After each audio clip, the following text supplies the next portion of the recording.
Еден месец откако се обелодени, а на терен веќе се урива ресторанот Парк во туристичкиот локалитет Горица, за на негово место да се гради хотел на 3 ката и подпокрив со вкупна висина од 13,5 метри, и откако Македонската асоциација на архитекти попусто побара да прекине постапката за градење на хотел, министерката за култура, која е и председател на Националната комисија на УНЕСКО, ќе иницирала пред владата да се разгледа можноста за одземање на ингеренциите на општините Охрид и Струга, бидејќи немале волја да го заштитат светското природно и културно наследство впишано во УНЕСКО. За ова се огласија од Драѓанската Охрид СОС. Дали поднесовте представки до надлежните инспекторати за итно да излезат на терен и да запрат незаконско уништување на ремек делото? Дали поднесовте кривична пријава против инвеститорите зашто работат со неважечко одобрение за градење?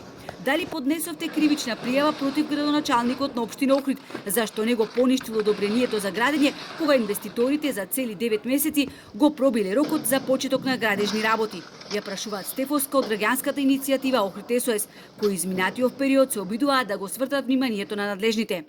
Евентуална негова пренамена или рушење и изградба на огромен објект ќе се коси со планот за управување со Охридското езеро, и со тоа во вода би паднале сите наводни заложби на институциите дека работат во насока на исполнување на препораките на УНЕСКО.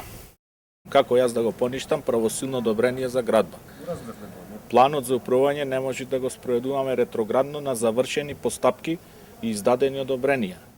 И додека од кабинетот на Георгиевски вела дека се изненадени од изјавата на министерката, чија иницијатива за одземање на ингеренциите ја оценуваат како контрапродуктивна и избрзана, за рушењето на ресторанот кој е скоро срамна со земја, силно реагираат од Охрид СОС.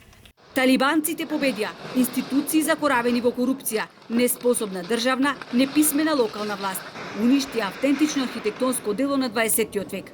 Направете само спореда колку време требаше да се погреба уметничката творба наспроти справувањето со нелегалните градби, кој за скоро 2 години резултираше во една бекатонска плажа помалку и платформи без штици, велат од Охрид СОС.